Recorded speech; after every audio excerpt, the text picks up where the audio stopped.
What's up mga creepy? Sabay-sabay natin panoorin at reaction ng tong video ito. Napaka-creepy daw nito eh. Nag-explore sila sa isang bahay. Okay, let's watch. Oh, kamay. Oh, naagnas na at nakatalukbong.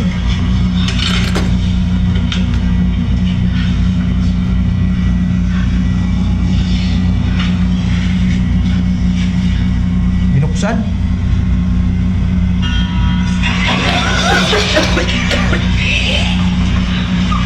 Mabaho, naagnas na nga.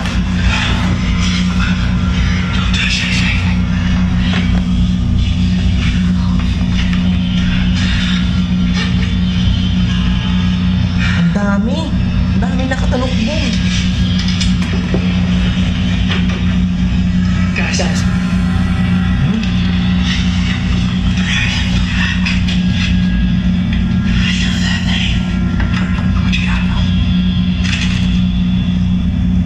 one of the victims managed to elude the killer. Police said she described her attacker as an old woman dressed in a black wedding gown and veil.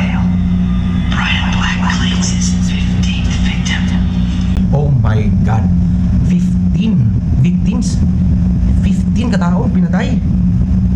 Ayon sa statement ng isang pulis na may isa daw nakatakas o nakasurvive. Oh my God, grabe. Yung black lady daw yung killer. Okay, loro natin ulit. Victims. Oh my God. Ay, okay. So guys, maraming salamat dahil sinamahan nyo ako. Kung may mga komento kayo, comment down below. Okay, babasahin po natin yan. And huwag mo na rin kalimutan mag-follow and share if nagustuhan nyo yung video. Okay,